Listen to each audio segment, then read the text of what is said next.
The Seng Longkme of Umphrup has expressed its gratitude to former Nongkrem MLA and MDC Lambor Malngyang for securing a scheme to construct an office for the organization to help carry out its activities. The acknowledgement came after Lambor Malngyang inaugurated the newly constructed office in the presence of women members from Umphrup and Shnong office bearers of Umphrup Pelun.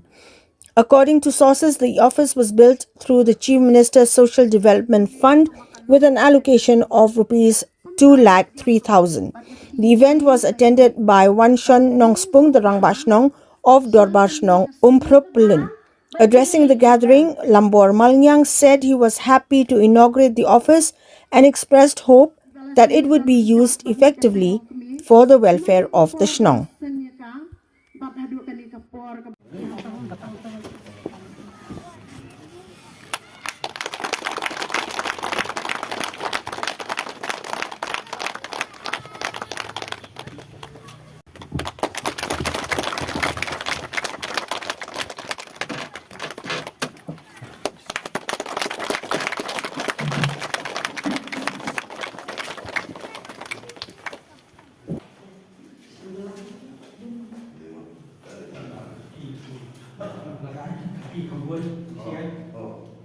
Phần khăn chú ia cái sen nông quê hàng này là tiêm hi nuôi bát ngã sale dan ai ia cái này cái cốt cái bằng ra thì bản thân poi hào menteri ramba chungi này cái bát sốt nát cái nông karena omong sikentian ro bilia cái này là cái anh cái đào film kam này masan ai cái cốt usai ni cái cốt bát ndar sign la pha emphasize po block bat nanta kanai kayam kumne ngamla khanda ai khublei mantirang ba namar go la ai ho kapisa la kanang arla hanga so kade ba he namar ba banyo nanta por ka chu hiran tang so chia ro ka ya te namar ka so ban tan pa ho ni ka por palo pa Boleh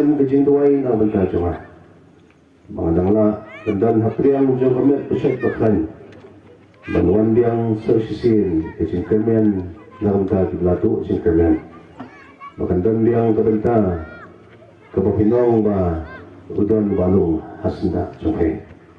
Ngadan hadu bentang ngaladap dan beros kata. Batnganyai dan hasenda cungkai. Hakipor kibansawan. Nganong ino, nganong pai din, nganong pai lendet, handai nganne, yakin itu pembahatam, keba kapor jangan kelak kene. Kumta hadai kapor, kanne kita penkhrum, dan penping yakin itu sengai, kanong sengai kebansa jika mau, hanga jinom na jinom.